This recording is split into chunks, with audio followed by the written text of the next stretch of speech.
आज की कहानी ससुर जी की वसीयतनामा। मैं ऑफिस से लौट ही रही थी कि मोबाइल की घंटी बजी। मैंने मोबाइल ऑन किया।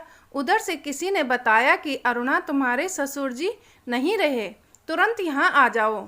यह सुनते ही मैं सोच में पड़ गई कि अब क्या करूँ, क्योंकि ऑफिस में ऑडिट पार्टी आई हुई थी। जब ऑडिट चल रहा होता है तब प्राय सब लोग छुट्टी देने से कतराते हैं। मैंने तत्काल साहब को फ़ोन लगाया और उन्हें ससुर जी के अवसान की सूचना दी। घर आकर तत्काल में अपना रेल टिकट बुक किया, जल्दी से सूटकेस तैयार किया और रेलवे स्टेशन पहुँचे। इंदौर जाने वाली ट्रेन प्लेटफार्म पर खड़ी थी। मैं दौड़कर एक साथ कंपार्टमेंट में घुस गई। मेरे सीट पर बैठते ही गाड़ी चल पड़ी। सीट पर बैठते ही यादों की नदी दिल की जमी पर बहने लगी। ससुर जी का चेहरा रह रहकर याद आ रहा था। सच कहूँ तो मेरा दिल यह मानने को कतई तैयार नहीं था कि ससुर जी नहीं रहे। गाड़ी जैसे जैसे रफ्तार पकड़ने लगी, वैसे वैसे मुझे अपने जीवन का एक एक घटनाक्रम याद आने लगा जो उनके साथ जुड़ा था। मुझे अपने जीवन का एक एक घटनाक्रम याद आने लगा जो उनके साथ जुड़ा हुआ था।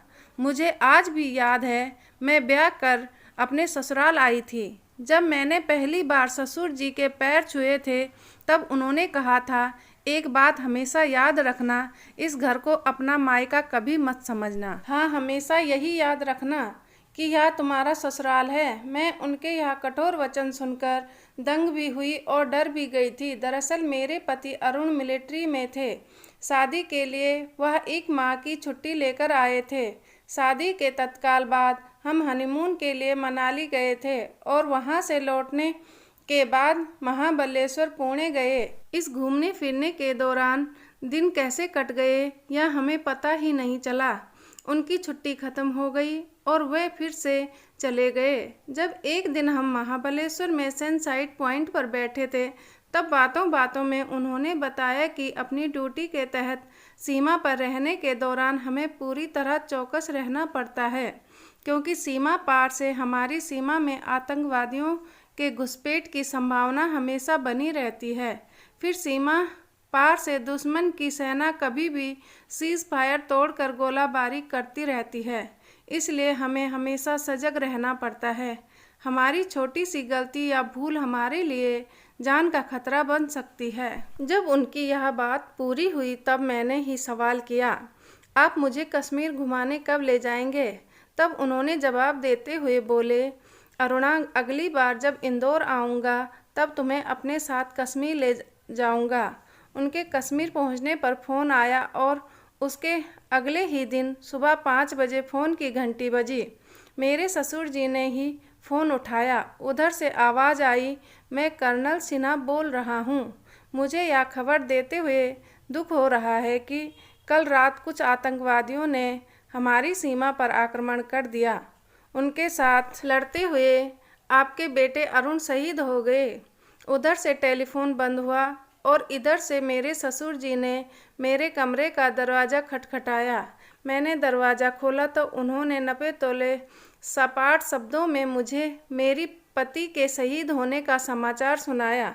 तब उनकी बात सुनकर मुझे लगा कि उन्होंने अपने बेटे के शहीद होने का गम है भी या नहीं। कोई अपने सौतेले बेटे की मौत पर भी इतना सख्त नहीं बना रह सकता।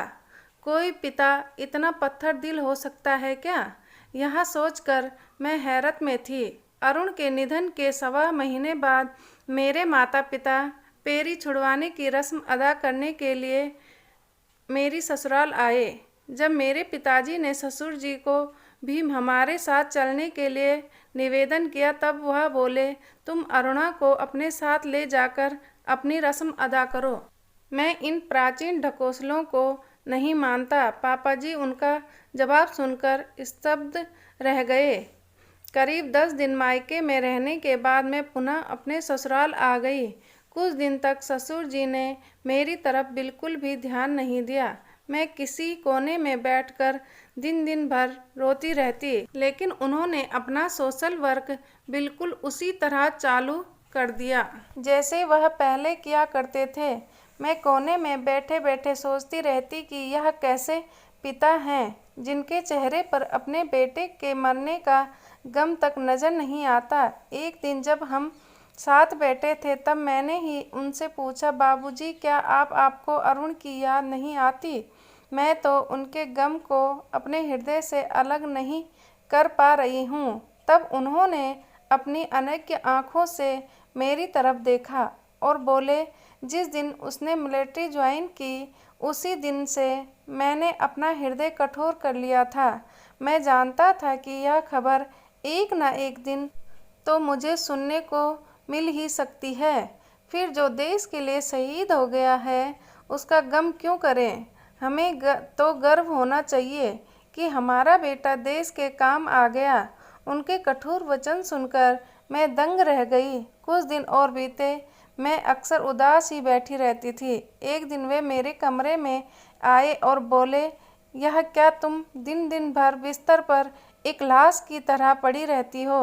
अरुण की मौत हुई है या तुम्हारी? मैंने आंसू पोंछते हुए कहा, बाबूजी आप मेरा दुख नहीं समझ सकते। मेरा इतना कहना हुआ ही था कि वे बोले, क्या कहा तुमने कि मैं तुम्हारा दुख नहीं समझ सकता? अरे नादान, मैंने भी अपनी जवानी में अपनी जीवन संगनी खोई थी। तब अरुण केवल 5 वर्ष का था और तुम मुझसे कह रही हो कि मैं तुम्हारा दुख नहीं समझ सकता हूँ। यदि तुमने तुम्हारा सुहाग खोया है तो मैंने भी अपना एकमात्र सहारा खोया है।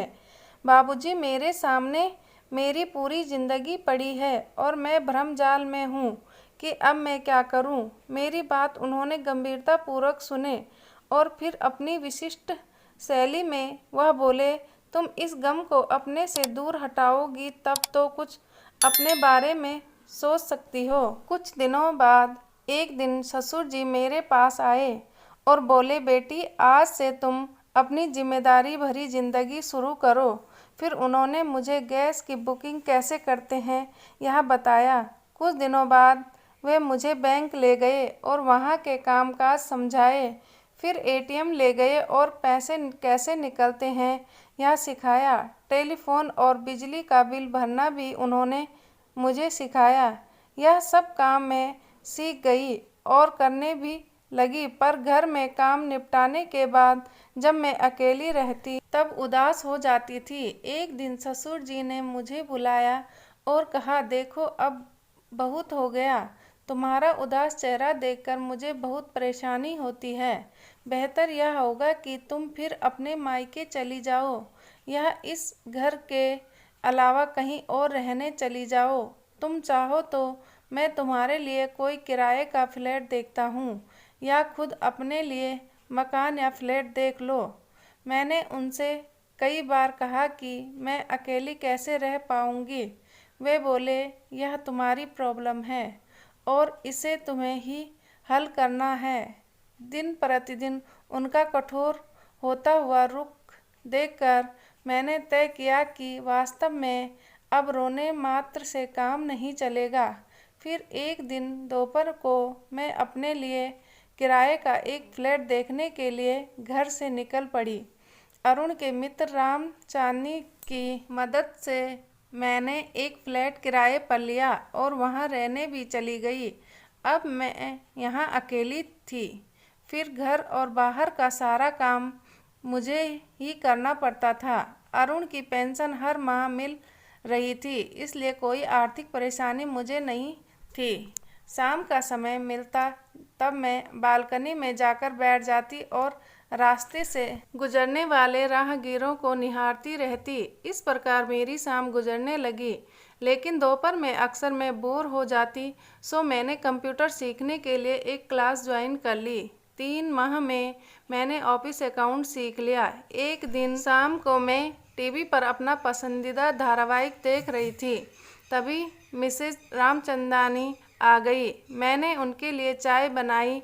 चाय की चुस्की लेते हुए वे बोली, अरुणा, मेरे ऑफिस में कंप्यूटर ऑपरेटर की एक पोस्ट खाली है। यदि तुम ट्राई करो तो वह पोस्ट तुम्हें मिल सकती है। यदि जॉब मिल गया तो तुम्हारा समय भी अच्छा कटेगा और नए लोगों से मेलजोल भी बढ़ने लगेगा। लेकिन मुझे तो काम करने का बिल्कुल भी अनुभव नहीं है। वे बेसत्ता बोल पड़ी। देखो अरुणा, अनुभव तो काम करने के बाद ही आता है। मुझे उनकी बात अच्छी लगी और मैंने अगले ही दिन नौकरी के लिए एप्लीकेशन दे दी। करीब 1 सप्ताह बाद मुझे साक्षात्कार की सूचना मिली। मैंने बहुत गंभीरता से साक्षात्कार की तैयारी की। अगली शाम मिसेज रामचंदानी ने घर आकर मेरे चयन की बात बताई और उसके अगले दिन मुझे नियुक्ति पत्र भी मिल गया। मैं तो यूं भी खाली ही थी। मैंने दूसरे दिन से ही नौकरी ज्वाइन कर ली। अब मेरे पास जॉब था और मैं अपने पैरों पर खड़ी हो गई थी। एक शाम सामान जमाते हुए मैंने पाया कि ससुर जी के घर से सामान शिफ्ट करने के दौरान गलती से उनके लॉकर की चाबी मेरे सामान के साथ आ गई है। शाम को ऑफिस से मैं सीधे ससुर जी के यहाँ पहुँची। उस समय वह सामाजिक कार्यकर्ताओं की बैठक में व्यस्त थे। मुझे देखते ही बोले, बैठ जाओ, मैं तुमसे थोड़ी देर में बात करता हूँ। सामाजिक कार्यकर्ताओं की बैठक खत्म होने के बाद उन्होंने मेरी तरफ देखा और बोले, क्या तुम लॉकर की चाबी लौटाने आई हो?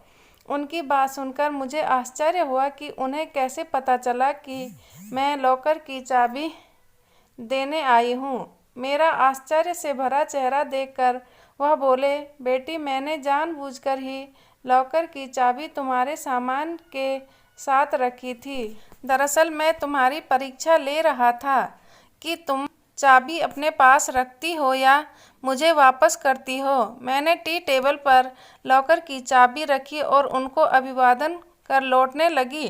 तब वह बोले, सुना है कि तुम नौकरी करने लगी हो और तुम्हारी अपने ऑफिस के मैनेजर के साथ बहुत पड़ती है। क्या इरादा है? मैंने स्वाभिमान पूर्वक लेकिन धैर्य के साथ उनसे कहा, मैं कंप्यूटर ऑपरेटर के पद पर हूँ और वे मेरे अधिकारी हैं, इसलिए कई बार मुझे उनके केबिन में जाना पड़ता है।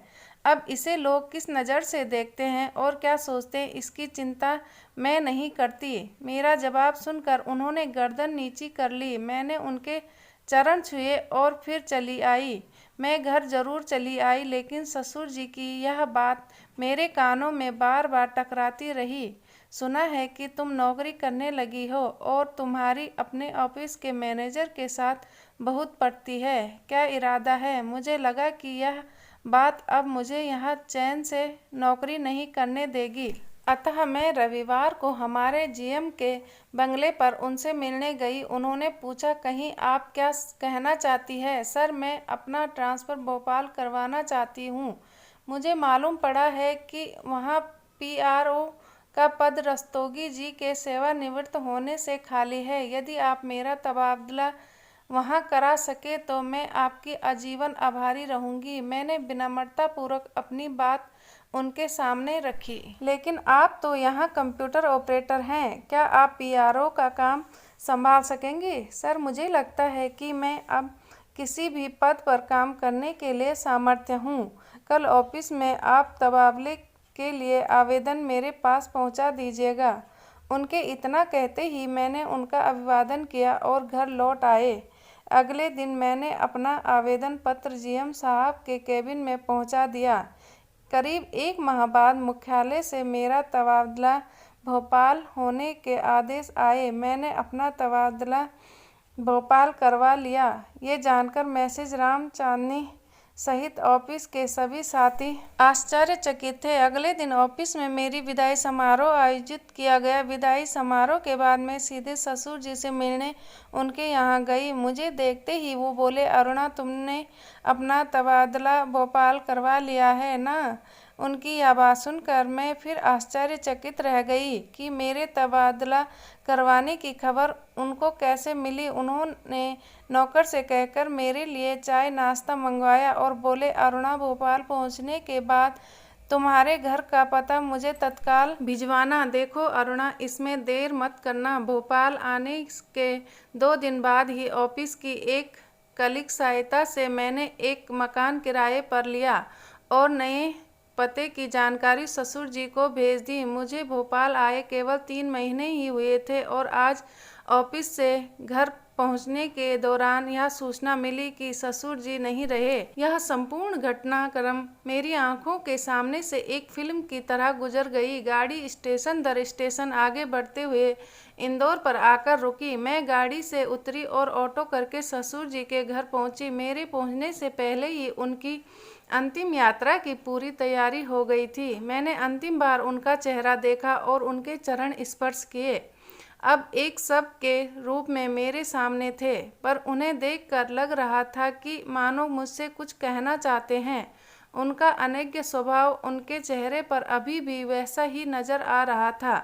उनके भाई के लड़कों ने अर्थी को कंधा दिया और उनकी अंतिम यात्रा चल पड़ी। अगले दिन मुझे मेरे चचेरे देवर ने एक फाइल सौंपी। मैंने एक एक कर उसके कागज पलटना शुरू किए। ससुर जी ने मेरे नाम विरासत लिखी थी, जिसमें सारी संपत्ति और रुपये पैसे मेरे नाम लिखे थे। वसीयतनामा के बाद अंत में एक चिट्ठी थी जो उन्होंने मेरे नाम लिखी थी, जिसमें लिखा था, प्रिय बेटी अरुणा, आशीर्वाद। यह पत्र तुम्हें मेरे मरने के बाद ही मिलेगा। तुम मेरा सवाल देखकर आश्चर्यचकित थी और आजीवन आश्चर्यचकित ही रहोगी। मैंने जानबूझकर तुम्हें अपने घर से निकलने के लिए विवश कर दिया, ताकि तुम अपने कमरे से सोने कोने से बाहर निकलकर दुनियादारी को समझ सको। मिसेज रामचंदानी को बुलाकर मैंने ही उन्हें तुम्हारे पास भेजा, ताकि तुम कंप्यूटर ऑपरेटर की पोस्ट के लिए आवेदन करो। दरअसल मैंने मिसेज रामचंदानी से जानकारी लेकर ही तुम पर तुम्हारे मैनेजर के साथ ज़्यादा घुलने मिलने का आरोप लगाया था। बेटी, मैं यह चाहता था कि तुम यथा समय अपने लिए एक योग्य जीवन साथी तलाश लो। इसके लिए मुझे तुम्हारे ऑफिस का मैनेजर उपयुक्त भी लगा, लेकिन मेरी इस बात का जवाब तुमने अपना तबादला भोपाल करवाने के रूप में मुझे दिया।